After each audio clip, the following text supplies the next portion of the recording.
ওম নমঃ শিবায়। হর হর মহাদেব। আজ শ্রাবণ মাসের প্রথম সোমবার। সমস্ত ভক্তদের সামনে প্রথম সোমবারের অনেক শুভেচ্ছা। ভগবান ভোলানাথের ইচ্ছায় আপনাদের সমস্ত মনোকামনা পূর্ণ হোক আর আপনারা সর্বদা সুখী সম্পন্ন জীবনযাপন করুন। বর্তমানে আজ আমি আপনাদের শ্রাবণ সোমবারের ব্রতকথা শোনাতে চলেছি, যা শোনা মাত্রই মানুষের সমস্ত পাপ আর কষ্টের বিনাশ হবে। আর মহাদেবের স্মরণ করে সেই মানুষ মৃত্যুচক্র ভেদ করে ভগবত ধামে ফিরে যেতে পারবে। ভগবান শিবের জন্য সোমবারের ব্রত করে এই ব্রতকথা শুনলে আপনি সেই শুভ ফল তৎক্ষণাৎ দেখতে পাবেন। হে ভোলানাথ, হে দেবাদিদেব, যে এই কাহিনীটি শুনছে আপনি তাদের ওপর আপনার আশীর্বাদ সর্বদা বজায় রাখবেন, তাদের সমস্ত মনোকামনা পূরণ করবেন। প্রিয় ভক্তগণ, আপনি যদি এই কাহিনীটি শুনতে শুরু করে দিয়েছেন তাহলে কাহিনীটি শেষ হওয়া পর্যন্ত ভিডিওটি শুনুন। প্রিয় ভক্তগণ, শিব পুরাণে বলা হয়েছে ভগবান শিবের এই কাহিনী শুনলে অমৃত মিশে যায়, শরীর ও মন পবিত্র হয়ে যায়। মানুষ নিজে থেকেই ওম নমঃ শিবায় জপ করতে শুরু করে। ব্যক্তির মুখনিসৃত শব্দে মিশ্রি মিশে যায়। আপনারা যদি এখনও পর্যন্ত চ্যানেলটি সাবস্ক্রাইব না করে থাকেন তাহলে অবশ্যই চ্যানেলটিকে সাবস্ক্রাইব করে দেবেন, যাতে এই রকম আরও ভিডিও আপনার কাছে সহজে পৌঁছাতে পারে। আর কমেন্টে ওম নমঃ শিবায় অবশ্যই লিখবেন। চলুন ভিডিওটি শুরু করা যাক। প্রাচীনকালের সময়ে মধ্যদেশের দেবগিরি পর্বতের জঙ্গলে একটি শিকারী দল থাকত। তাদের মধ্যে একজন শঙ্কর নামের অনাথ ছেলে ছিল। তাকে জঙ্গলে থাকা শিকারী লোকেরাই পালন করেছিল।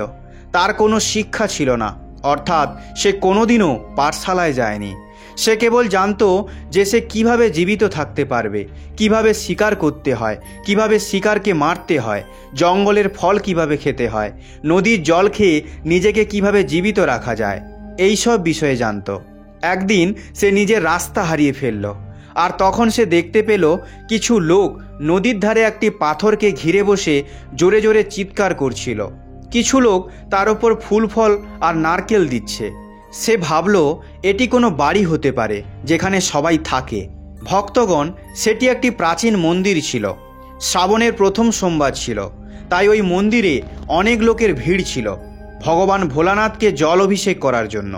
কিন্তু শঙ্কর এসব আগে কখনো দেখেনি, তাই এসব ব্যাপারে জানার জন্য সে অত্যন্ত উৎসুক ছিল। শিব মন্দিরের বাইরে ততক্ষণ অপেক্ষা করল যতক্ষণ না সবাই চলে গেল। শেষে সে একজন যুবক ছেলেকে সেখান থেকে বেরিয়ে আসতে দেখল এবং তার সাথে কথা বলার সিদ্ধান্ত নিল। তাই শঙ্কর নিজের মনে আসা কিছু প্রশ্ন সে যুবককে জিজ্ঞাসা করল। প্রথম প্রশ্ন করল, এই বাড়িকে কি বলে? লোকেরা নিজের সঙ্গে করে এখানে কি আনে? তারপর লোকেরা তাদের আনা সব জিনিস পাথরটির ওপর রেখে কেন চলে যায়? সেই যুবকটি শঙ্করের এসব কথা শুনে অবাক হয়ে গিয়েছিল।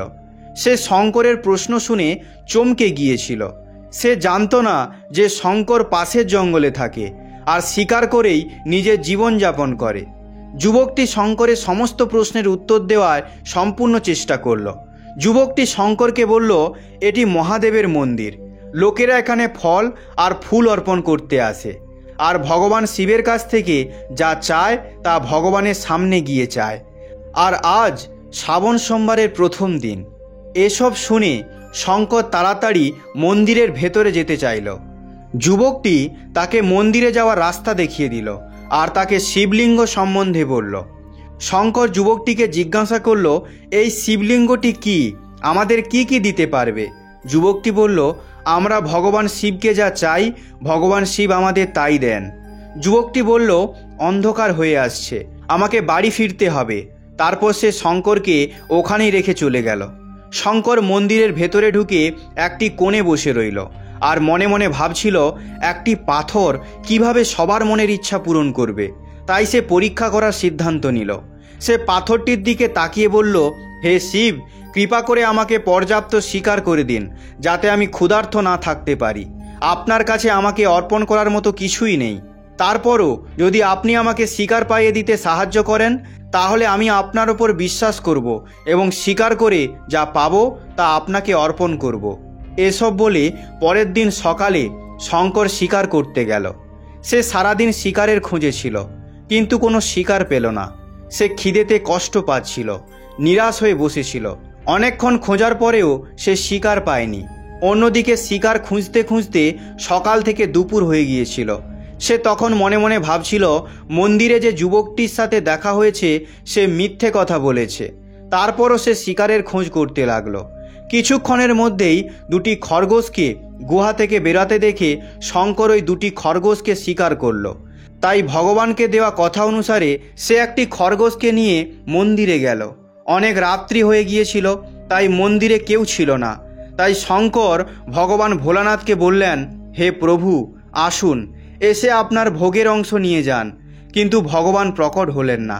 শঙ্করের নিদ্রা আসতে লাগলো, তাই সে খরগোশকে ওখানে রেখে চলে যাওয়ার সিদ্ধান্ত নিল। পরের দিন সকালে যখন লোকেরা মন্দিরে পৌঁছালো, তখন তারা শিবলিঙ্গের সামনে একটি মৃত খরগোশ দেখতে পেল। ভক্তরা অত্যন্ত চিন্তিত হয়ে পড়ল। তারা বলল, এটিকে এখানে কে এনেছে? আমাদের ভগবান শিবের মন্দিরকে অপবিত্র করার সাহস কিভাবে পেল? তারপর সমস্ত ভক্তরা মিলে মৃত খরগোশটিকে মন্দিরের বাইরে বের করে দিল। সেই দিনই শঙ্কর শিকারে গেল, কিন্তু সারাদিনই সে কোনো শিকার করতে পারল না। তাই সে ভাবল, আজকে মন্দিরে যাওয়া উচিত। মন্দিরে গিয়ে ভগবান শিবকে জিজ্ঞাসা করব তার খরগোশ কেমন লেগেছে। এসব বলে সে সন্ধ্যাবেলায় মন্দিরে গেল। সে যখন পৌঁছালো তখন আশ্চর্য হয়ে গেল। সেই দিন মন্দিরে লোকেদের অনেক ভিড় ছিল, কারণ এটি ছিল শ্রাবণ মাসের দ্বিতীয় সোমবার। তাই অনেক ভক্তরা এক এক করে ভগবান শিবকে জল অর্পণ করার জন্য লাইন লাগাতেই লাগলো। শঙ্কর চারিদিকে তাকালো। তারপর সে ওই যুবকটিকে খুঁজে পেল, যে মন্দিরের ভেতরে গিয়ে ভগবান শিবের কাছে প্রার্থনা করতে বলেছিল। তার চারিপাশে এত লোক কোনোদিনও সে দেখেনি। সে ওইখানেই তাই চুপ করে থাকার সিদ্ধান্ত নিল, আর মন্দিরের কাছে একটি বেল গাছের ওপর উঠে পড়ল। আর এইভাবেই ভগবানের মন্দিরে যাওয়ার জন্য সমস্ত লোক চলে যাওয়ার অপেক্ষা করতে লাগলো। অপেক্ষা করতে করতে ভোর হয়ে গিয়েছিল। ব্রহ্ম মুহূর্তের সময় এসে গিয়েছিল। যতক্ষণ গাছে বসে অপেক্ষা করছিল, ততক্ষণ সে বেল গাছে বসে এক একটি পাতা ছিঁড়ে ছিঁড়ে নিচে ফেলছিল। আর ওই বেল গাছের নিচে একটি ছোট শিবলিঙ্গ ছিল, যার পুজো কেউ করে না। শঙ্করের দ্বারা ছেঁড়া বেলপাতাগুলো ওই শিবলিঙ্গের ওপর পড়ল, এবং ওই সময়ের মধ্যে এসে ধীরে ধীরে ভক্তদের মুখে ভগবান শিবের নামগান শুনে সেও ভগবানের নামগান করতে লাগলো এবং ওম নমঃ শিবায় মন্ত্র জপ করতে লাগলো। আর এভাবে রাত্রি থেকে ভোর হয়ে গিয়েছিল। ভোর হওয়ার সঙ্গে সঙ্গেই মন্দিরে লোকজন কমে গিয়েছিল। শঙ্কর লোকেদের নজর এড়িয়ে গাছ থেকে নামলো। তারপর মন্দিরে সব ভক্তরা চলে যাওয়ার পরে মন্দিরে সে প্রবেশ করলো। সে দেখতে পেল ভগবান শিবের চোখে লাল দাগ ছিল, যা চন্দন লেপনের ফলে হয়েছিল। কিন্তু শঙ্কর ভাবল, ভগবান শিবের চোখে কিছু হয়তো কষ্ট হচ্ছে। এসব ভেবে সে ভগবান শিবের সাহায্য করতে চাইছিল। সে ভাবল, ভগবান শিব এখানে একা থাকেন, আর উনি অসুস্থ হলে ওনার দেখাশোনা করার জন্য কেউ থাকে না। যতক্ষণ না ভক্ত দেখা করতে আসে তিনি ভোজনও পান না। এবার শঙ্কর ভক্তদের শিবলিঙ্গের ওপর জল অর্পণ করতে দেখছিল। সে ভাবল, প্রভুর হয়তো শীত করছে, তিনি হয়তো কাঁপছেন, কারণ ওনার গা শুধু পাতা দিয়ে ঢাকা। শঙ্কর ভগবান শিবকে বলল, প্রভু, আমি আপনার কি সাহায্য করতে পারি? কোনো খাবার বা কোনো ওষুধ আনবো কি? আমি আপনার সেবা কিভাবে করব? ভগবান শিব কোনো উত্তর দিলেন না। শঙ্কর ভাবল, ভগবান মনে হয় অত্যন্ত অসুস্থ, তাই তিনি উত্তর দিতে পারছেন না। সে তখন তাড়াতাড়ি জঙ্গলে গিয়ে কিছু ঔষধি গাছ আনলো। চোখের লাল দাগে সেই ঔষধি গাছের লেপ লাগালো, কিন্তু কিছুই হলো না। শঙ্কর বলল, মনে হয় ভগবান শিব অন্ধ হয়ে গেছে। প্রভুকে আমার চোখ দেওয়া উচিত, যাতে তিনি ঠিক হয়ে যান। এর ফলে উনি খুশি হয়ে যাবেন। প্রিয় ভক্তগণ, শঙ্করের মন অত্যন্ত পবিত্র ছিল। তাই সে ভগবান শিবের কাছে রাখা ত্রিশূলকে উঠিয়ে নিজের ডান চোখের কাছে নিয়ে গেল আর নিজের চোখকে বের করে আনার চেষ্টা করল। শঙ্কর শিক্ষিত ছিল না, তাই সে মন্ত্র আর পূজা পদ্ধতির সম্বন্ধে জানত না, কিন্তু ওর ভক্তির কোনো সীমা ছিল না। যখন সে নিজের চোখ বের করতে যাচ্ছিল, তখন ভগবান শিব এবং মা পার্বতী শঙ্করের সামনে প্রকট হলেন। তিনি পার্বতীকে বললেন, এই ভক্ত শঙ্কর অজান্তেই শ্রাবণ সোমবারে উপবাস করেছে, বেলপত্র দ্বারা আমার পূজা করেছে, আর প্রমাণ করেছে যে তার হৃদয় নির্মল। আমি আমার এই ভক্তের ওপর অত্যন্ত প্রসন্ন। ভগবান শিব শঙ্করকে বললেন, হে পুত্র, তুমি তোমার সরলতার কারণে আমাকে জয় করেছ। লোকেরা আমার সামনে অনেক কথা দেয়, কিন্তু কোনোটারই পালন করে না। কিন্তু তুমি আমার সাথে সত্যিকারের ভক্তর মতো ব্যবহার করেছ, আর এই ভক্তি অত্যন্ত দুর্লভ। তাই এই সংসারে তুমি আমার সব থেকে বড় ভক্ত হিসাবে মান্যতা পাবে, আর তোমার নাম আমার নামের সঙ্গে যুক্ত থাকবে। এতটুকু বলার পর ভগবান শিব মা পার্বতী ওখান থেকে অন্তর্ধান হয়ে গেলেন। একবার মন থেকে বলুন, ওম নমঃ শিবায়, জয় ভোলানাথ, জয় শিবশঙ্কর। ভক্তগণ, আপনারা এতক্ষণ শ্রবণ করলেন একজন সত্য ভক্তের কাহিনী। এবার আপনারা অপর একটি কাহিনী শ্রবণ করুন, যা শ্রবণ করলেই ব্যক্তির সমস্ত মনের ইচ্ছা পূর্ণ হবে, আর এই শ্রাবণ মাসের সোমবারের ব্রত সফল হবে। এই কাহিনী অনুসারে একটি গ্রামে ভগবান শিবের একটি বড় মন্দির ছিল, যেখানে প্রতি বছর অনেক দূর দূরান্ত থেকে অনেক অনেক ভক্ত ভগবান শিবের দর্শন করতে আসত। শ্রাবণ মাসে অনেক দূর দূর থেকে ভক্তরা কাঁধে করে জল বয়ে এনে ভগবান শিবের অভিষেক করত। মন্দিরের চারিদিকে ভক্তের ভিড়ে ভরেছিল। তখনই হঠাৎ করে আকাশে বিদ্যুৎ চমকালো। আকাশ থেকে একটি সোনার থালা নামলো, আর তার সাথেই একটি আকাশবাণী হলো, যে ভগবানের সত্য ভক্ত আর প্রেমী হবে সেই এই থালাটি পাবে। মন্দিরের চারিদিকে উপস্থিত সব লোকজন এই আকাশবাণীটি শুনল। ধীরে ধীরে সবাই একত্রিত হয়ে গেল। যেসব লোকেরা মন্দিরে দেখাশোনা করত, তাদের তো নিজের ওপর সম্পূর্ণ বিশ্বাস ছিল। তারা ভেবেছিল থালা তারাই পাবে, তাই তারা সবার আগে গিয়ে দাঁড়িয়ে পড়ল। সবার আগে একটি পণ্ডিত গেলেন। সে বলল, আমি প্রতিদিন মহাদেবের অভিষেক করি, তাই আমি ভোলানাথের সত্য ভক্ত ও প্রেমী, তাই এই থালা আমার হওয়া উচিত। যখনই পণ্ডিতটি থালাটি ধরতে গেল, থালাটি সোনা থেকে পিতলে পরিণত হয়ে গেল। পণ্ডিত লজ্জিত হয়ে সেখান থেকে চলে গেল। এভাবে মন্দিরে সমস্ত পণ্ডিত নিজেকে পরীক্ষা করল, কিন্তু মনে হলো ওখানে ভগবান শিবের কোনো সত্য ভক্ত ছিল না। এরপর ওই রাজ্যের রাজা ওখানে উপস্থিত হলেন। রাজা বললেন, আমি ভোলানাথের মন্দিরে অনেক দান দক্ষিণা দিয়েছি, তাই এই থালা আমার পাওয়া উচিত। এতটুকু বলার পরেই রাজা এগিয়ে থালাটি তুলতে গেলেন। রাজা যখনই থালাটি তুলতে গেলেন, তখনই থালাটি পিতল থেকে তামা হয়ে গেল। এসব দেখে মহারাজও লজ্জায় থালাটি রেখে একদিকে দাঁড়িয়ে পড়লেন। এইভাবেই একের পর এক বড় দাতা ও মহাত্মা উপস্থিত হলেন। সবাই থালাটি তুললেন, কিন্তু কারোর হাতে থালাটি অন্য কিছু, কারোর হাতে আবার অন্য কিছু, এইভাবে পরিবর্তন হতে লাগলো। কিন্তু কারোর হাতে এই থালাটি সোনায় আবার রূপান্তরিত হলো না।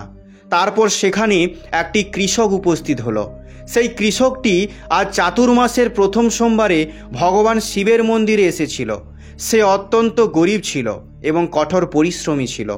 সে জমিতে চাষ করে নিজের ও পরিবারের পালন পোষণ করত। মন্দিরে আসার পথে কৃষকটির সাথে একটি ভিখারির দেখা হলো। সে কৃষকের কাছে কিছু খেতে চাইল। এসব শুনে কৃষকের দয়া হলো এবং সে নিজের জন্য সঙ্গে করে যে খাবারটা এনেছিল সেটা সে ভিখারিটিকে দিয়ে দিল। থালা ও আকাশবাণীর সম্পর্কে কৃষকটিও শুনছিলেন, কিন্তু এই বিষয়ে সে কোনো গুরুত্ব দেয়নি। তারপর সে মন্দিরে গেল। মন্দিরে গিয়ে ওখানে ভগবান শিবের পুজো করে মন্দির পরিক্রমা করছিল। মন্দির পরিক্রমা করার পর যখন সে চলে যেতে লাগলো, তখন পিছন থেকে ডেকে একজন ব্যক্তি বলল, তুমিও এই থালাটি তুলে দেখো, হতে পারে তুমি ভগবান শিবের সত্য ভক্ত, যার জন্য এই থালাটি এসেছে। কৃষক ভাবল যে এই ব্যক্তি তাকে নিয়ে হয়তো মজা করছে। কৃষক হেসে বলল, ভাই, আমি কখনো কোনো পুজো পাঠ করিনি, মাসে 1-2 বার মন্দিরে আসি, আমি কিভাবে সত্য ভক্ত হতে পারি? আমি জানি আমি অত বড় ভক্ত নই। তখন ওই ব্যক্তিটি বলল, একবার থালাটি তুলেই দেখো না, থালাটা তুললেই তো দেখতে পাবে তুমি কতটা বড় ভক্ত। লোকটির অনেক আগ্রহ করার পর সরল মনে কৃষকটি থালাটি তুলল। সবাই আশ্চর্য হয়ে গেল। থালাটি সোনায় চকচক করতে লাগলো। এসব দেখে সবার মুখে খুশির বন্যা হয়ে গেল। সবাই কৃষকটির জয় জয়কার করতে লাগলো আর জিজ্ঞাসা করলো, ভাই, তুমি ভগবান শিবের সত্য ভক্ত, এবার আমাদেরও বলো তুমি কী রকম ভক্তি করো যার ফলে ভগবান শিব তোমার ওপর এত প্রসন্ন। তখন কৃষকটি বলল, ভাই আমি কোনো ভক্তি করি না, আমি কেবল দিনরাত জমিতে কাজ করি আর একটু সময় বার করে দরকারি মানুষের সাহায্য করি, এছাড়া আর অন্য কোনো বিশেষ কাজ আমি করি না। সবাই জিজ্ঞাসা করলো, তুমি অন্যদের কেন সাহায্য করো? কৃষকটি বলল, শান্তি পাওয়ার জন্য। দরকারি মানুষের সাহায্য করে ওদের মুখে হাসি দেখে আমার মনে যে শান্তি আসে, যে খুশি আসে, তা শব্দ দ্বারা প্রকাশ করতে পারবো না। তাই এই কারণেই মনে হয় মহাদেব আমার ওপর এত প্রসন্ন। তাই মনে রাখবেন ভক্তরা, সৎ কর্মের আরম্ভ আনন্দ দ্বারাই হয় আর শেষও আনন্দ দ্বারাই হয়। দুষ্কর্মের আরম্ভ দুঃখ দ্বারাই হয় এবং শেষে দুঃখই আসে। প্রিয় ভক্তগণ, কেউ যদি ভগবানের মন্দিরে গিয়েও ভগবানের সেবা পুজো করেও অন্যদের যদি কষ্ট দেয়, তাদের আঘাত দেয়, তাহলে আপনার এই সাধনা, ভগবানের সেবা সব কিছুই ধুলোর সমান। 100 বার না বলতে পারলেও একবার মন থেকে ভগবানের নাম বলুন। সবাই বলুন, ওম নমঃ শিবায়। হে মা পার্বতী, ভোলানাথ, যারা যারা এই শ্রাবণ সোমবার করছে এবং এই ব্রতকথা শ্রবণ করছে, তাদের মনোবাঞ্ছিত ফল প্রদান করুন। বলুন হর হর মহাদেব। তো প্রিয় ভক্তগণ, চলুন এবার আরেকটি কাহিনী শ্রবণ করা যাক, যা সোমবারের ব্রত করার পর মহাজনেরা শ্রবণ করত। চলুন কাহিনীটি শুরু করা যাক। এই কথা শ্রবণ করলেই ভক্তের সমস্ত মনোকামনা পূর্ণ হয়। চলুন ভগবান শিব ও মা পার্বতীর ধ্যান করে সোমবারের ব্রতকথা শ্রবণ করা যাক। প্রাচীনকালের সময় অবন্তপুরী নগরে ধর্মপাল নামক একজন মহাজন ছিল। সে ভগবান শিবের অনন্ত ভক্ত ছিল। তার কাছে টাকা পয়সার কোনো অভাব ছিল না, কিন্তু তার কোনো সন্তান ছিল না। এই কামনা নিয়ে সে প্রতিদিন ভগবান শিবের মন্দিরে গিয়ে প্রদীপ প্রজ্বলন করত।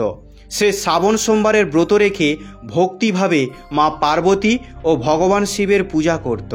তার এমন ভক্তি দেখে মা পার্বতী একদিন ভগবান শিবকে বললেন, হে প্রভু, এই মহাজন আপনার অনন্য ভক্ত, তার কেবল সন্তান নিয়ে কষ্ট আছে, আপনার তার জন্য কিছু করা উচিত। ভগবান শিব তখন উত্তর দিলেন, এই মহাজনের ভাগ্যে পুত্র সুখ নেই। তাকে যদি পুত্রের বরদান দেওয়া হয় তাহলে 11 বছর আয়ু পর্যন্তই সে জীবিত থাকবে। মাতা পার্বতীর বারবার আগ্রহ করার কারণে ভগবান শিব মহাজনকে পুত্র দেওয়ার বরদান দিলেন। ভগবান শিব বললেন, তার ভাগ্যে পুত্র সংযোগ না থাকা সত্ত্বেও আমি তাকে পুত্র প্রাপ্তির আশীর্বাদ দিচ্ছি, কিন্তু এই পুত্র কেবল 11 বৎসর পর্যন্তই জীবিত থাকবে, তারপরে সে মৃত্যু প্রাপ্ত করবে। এর চেয়ে অধিক আমি তার জন্য কিছু করতে পারবো না। এই সব কথা ব্যবসায়ী শুনছিলেন। তা শুনে তিনি খুশিও হলেন না, দুঃখও পেলেন না। সে আগের মতোই ভগবান শিবের পুজো ও ব্রত করতে লাগলো। কিছু সময় যাবার পর ব্যবসায়ী স্ত্রী গর্ভবতী হলো আর 10 মাস পরে সে এক সুন্দর পুত্রের জন্ম দিলেন। ব্যবসায়ীর ঘরে অনেক আনন্দ উদযাপন হচ্ছিল, কিন্তু ব্যবসায়ী তার কেবলমাত্র 11 বছরের আয়ু জেনে বিশেষ প্রসন্ন ছিলেন না, আর অন্য কাউকেও এই কথাটি তিনি বললেন না। যখন সেই বালক 10 বছর হয়ে গেল, তখন তার মাতা আর পিতাকে তার বিবাহের জন্য বললেন। তখন ব্যবসায়ী বললেন, এখন আমি তার বিবাহ দেব না, আমি আমার পুত্রকে কাশীতে পড়াশোনার জন্য পাঠাবো।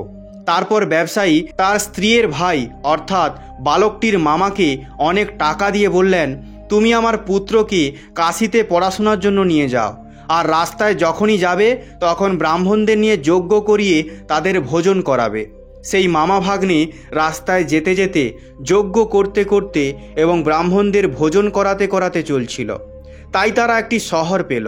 সেই শহরে রাজার কন্যার বিবাহ ছিল, আর অন্য রাজার পুত্র ঘোড়ায় করে বিবাহ করতে এসেছিল। সে অন্ধ ছিল। তার পিতার এই বিষয়ে খুব চিন্তা ছিল। এই সব দেখে রাজা তার কন্যার সাথে বিবাহ যদি না করায়, তাই সে যখন এক সুন্দর ব্যবসায়ীর পুত্রকে দেখল, মনে ভাবল এই বালকটিকে বরের পোশাক পরালে কেমন হবে। এই সব ভেবে সে অন্ধ ছেলের পিতা মামা ভাগ্নের সাথে কথা বলল, আর তারা রাজি হয়ে গেল। বালকটিকে বরের পোশাক পরে ঘোড়ায় চাপিয়ে দরজার সামনে নিয়ে গেল, আর সব কাজ খুশি খুশি পূর্ণ হয়ে গেল। তখন ছেলেটির পিতা ভাবল, এই বালকটিকে দিয়েও যদি বিবাহের কাজ করিয়ে নেওয়া যায় তাহলে ভালোই হয়। এই সব ভেবে তিনি মামা এবং ভাগ্নেকে বলল, আপনি যদি 7 পাক এবং কন্যাদানের কাজটাও করিয়ে দেন তাহলে আপনার অনেক কৃপা হবে, আর এর বদলে আমি আপনাদের অনেক টাকা দেব। তারা এটি স্বীকার করে নিল, আর বিবাহের কাজও খুব ভালোভাবে সম্পন্ন হয়ে গেল। কিন্তু যখন ছেলেটি চলে যেতে লাগলো, সে রাজকুমারীর ওড়নায় লিখে দিল, তোমার বিবাহ তো আমার সাথে হয়েছে, কিন্তু যেই রাজকুমারের সাথে তোমাকে পাঠিয়ে দেবে সে অন্ধ, আর আমি কাশীতে পড়াশোনা করতে যাচ্ছি। ছেলেটি যাওয়ার পর রাজকুমারী যখন তার ওড়নায় এই রকম লেখা পেল, তখন সে রাজকুমারের সাথে যেতে রাজি হলো না, আর বলল, ও আমার স্বামী নয়, আমার বিবাহ ওর সাথে হয়নি, যার সাথে হয়েছে সে তো কাশীতে পড়াশোনা করতে গিয়েছে। রাজকুমারীর মাতা পিতা রাজকুমারীকে বিদায় দিল না, আর অন্ধ রাজকুমারটা তার রাজ্যে আবার ফিরে গেল। ব্যবসায়ীর পুত্র আর তার মামা কাশী পৌঁছে গেল। ওখানে গিয়ে তারা যজ্ঞ করা এবং পড়াশোনা করা শুরু করলো। যখন ছেলেটির বয়স 11 বছর হয়ে গেল, সেই দিন তারা যজ্ঞের আয়োজন করছিল। ছেলেটি তার মামাকে বলল, আজ আমার শরীর ঠিক নেই। মামা বলল, ঘরের ভেতরে গিয়ে শুয়ে পড়ো। ছেলেটি ঘরে গিয়ে শুয়ে পড়ল, আর কিছু মুহূর্তের পরেই তার মৃত্যু হয়ে গেল। যখন মামা দেখতে পেল যে ছেলেটি মারা গেছে, তখন সে খুব দুঃখ পেল। তারপর সে ভাবল, যদি আমি এখনই কাঁদা শুরু করে দিই তাহলে যজ্ঞ অসম্পূর্ণ থেকে যাবে। তাই সে দ্রুত যজ্ঞের আয়োজনের কাজ পূর্ণ করল। ব্রাহ্মণদের যাওয়ার পরেই সে কাঁদতে লাগলো। এই মুহূর্তেই সেখান থেকে ভগবান শিব এবং মা পার্বতী যাচ্ছিলেন। যখন তারা জোরে জোরে কান্নার আওয়াজ শুনতে পেল, তখন মা পার্বতী বললেন, প্রভু, কোনো দুঃখী ব্যক্তি কাঁদছে, তার কষ্টকে দূর করুন। যখন ভগবান শিব ও পার্বতী কাছে গিয়ে দেখলেন সেখানে এক ছেলে মরে পড়ে আছে, মা পার্বতী বললেন, প্রভু, এ তো সেই ব্যবসায়ীর পুত্র যে আপনার বরদানের জন্য হয়েছিল। ভগবান শিব বললেন, হে পার্বতী, এই বালকের আয়ু এতটুকু ছিল, যা এ ভোগ করেছে। তখন মা পার্বতী বললেন, হে প্রভু, এই বালককে আরও আয়ু দিন, না হলে তার মাতা পিতা কষ্ট পেতে পেতে মারা যাবে। মা পার্বতীর বারবার আগ্রহ করার কারণে ভগবান শিব সে বালককে জীবন দান দিলেন, আর ভগবান শিবের কৃপার ফলে সেই বালকটি জীবিত হয়ে গেল। তারপর ভগবান শিব ও পার্বতী কৈলাসে চলে গেলেন। তারপর সেই ছেলে এবং তার মামা একই রকম যজ্ঞ করতে করতে এবং ব্রাহ্মণদের ভোজন করাতে করাতে নিজের ঘরের দিকে চলতে লাগলো। রাস্তায় সেই শহর এলো যেখানে তার বিবাহ হয়েছিল। সেখানে পৌঁছে তারা যজ্ঞ আরম্ভ করে দিল। তখনই সেই রাজকুমারীর পিতা তাকে চিনতে পেরে গেল, আর তাকে নিজের মহলে নিয়ে গিয়ে আদর আপ্যায়ন করল। সাথেই দাস দাসী সমেত আদরপূর্বক কন্যাকে বিদায় করল। যখন বালকটি নিজের শহরের কাছে এলো, তখন মামা বলল, আমি প্রথমে তোমার ঘরে গিয়ে খবর জানাচ্ছি। যখন সেই ছেলেটির মামা ঘরে পৌঁছালো, তখন ছেলেটির মাতা পিতা ঘরের ছাদে বসেছিল আর এই পণ করছিল, যদি আমার পুত্র সকৌশল ফিরে আসে তাহলে আমরা নিচে নেমে আসব, না হলে ছাদ থেকে পড়ে গিয়ে নিজের প্রাণ ত্যাগ করব। তখনই সেই মামা এসে খবর দিল, আপনার পুত্র এসে গেছে। তখন তারা বিশ্বাস করল না। তখন তার মামা শপথপূর্বক বলল, আপনার পুত্র তার স্ত্রীর সঙ্গে অনেক টাকা সম্পত্তি নিয়ে এসেছে। তখন ব্যবসায়ী আনন্দপূর্বক তাদের স্বাগত জানালো আর খুশি খুশি তাদের সাথে থাকতে লাগলো। এটাই ছিল ভগবান শিবের অনন্য ভক্তির কাহিনী। সবাই একবার মন থেকে বলুন, জয় জয় শিব শম্ভু, হর হর মহাদেব, জয় মা পার্বতীর জয়।